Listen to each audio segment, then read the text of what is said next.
Shamsuddin Al-Alami d'Ibrahim, habitant Borj Bouarerij, âgé aujourd'hui de 28 ans, a été poursuivi dans 7 dossiers différents.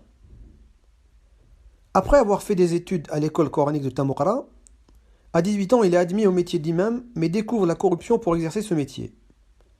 Ne trouvant pas de mosquée où exercer, il travaille sur les chantiers pour subvenir ses besoins, avant de tenter par 2 fois la harga et se retrouver finalement coincé en Grèce. Il rentre en Algérie en 2017 et s'engage contre les législatives. Il est arrêté une première fois. Le 14 février 2019, il organise une marche à Borj Bouarerij suite à la déclaration d'Ahmed Yahya, alors Premier ministre, affirmant que les Algériens étaient contents de la candidature d'Abdelaziz Bouteflika. ولاية برج بوعراريج وشباب برج بوعراريج لا يقبلون الخامسة. يا أبو يحيى يا الطحان، يا أبو يحيى يا الطحان، الجزائري ماهوش فرحان، الجزائري ماهوش فرحان، يا أبو يحيى يا الطحان، يا أبو يحيى يا الطحان، الجزائري ماهوش فرحان، الجزائري ماهوش فرحان، لا تدمير لا تكسير، لا تدمير لا تكسير، نحن نريد التغيير، نحن نريد التغيير، لا تدمير لا تكسير، لا تدمير لا تكسير، نحن نريد التغيير. Il est arrêté, puis relâché. Il deviendra l'une des principales figures du Hirak au niveau national. Il est de nouveau arrêté le 31 octobre 2019 à la place des Martyrs à Alger, puis transféré par le DRS à Constantine. Libéré une semaine plus tard, il a dû payer 100 000 dinars d'amende. Un mois plus tard, il est arrêté de manière spectaculaire à Ja'fara, au nord de la wilaya de Borj, et placé en détention provisoire. Il est accusé d'atteinte et outrage à corps constitué, entrave au bon déroulement des élections présidentielles et attroupement non armé.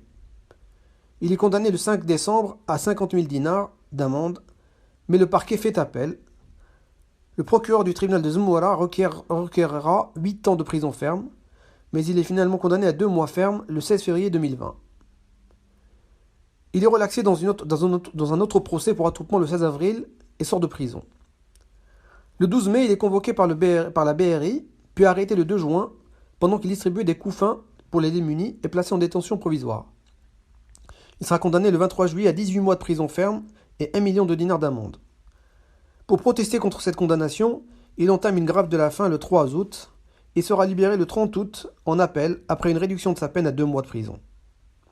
Moins de 10 jours après sa sortie, il est arrêté encore devant chez lui avec son frère Moussa et son ami Mourad Chiliga. Ils sont placés sous mandat de dépôt après comparution immédiate. Il sera condamné à 3 ans de prison ferme et 1 million de dinars d'amende. Dans un autre procès en appel le 8 février, le parquet requiert 4 ans de prison et 500 000 dinars d'amende. Le collectif des avocats de la défense se sont retirés pour dénoncer les comportements, intimidations et dérapages du juge d'instruction lors de l'audition des prévenus. Le verdict est attendu pour le lundi 15 février. 2 de ses frères sont aussi poursuivis, Yasser, qui est libre, et Moussa, âgé de 17 ans. Leur père Abdelkader Al-Alami a lui aussi été arrêté puis relâché le 9 décembre dernier.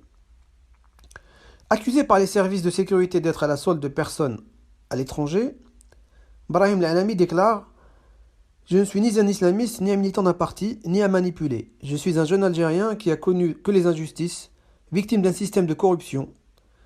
Je suis le fils d'un pauvre qui n'a bénéficié de rien dans ce pays. »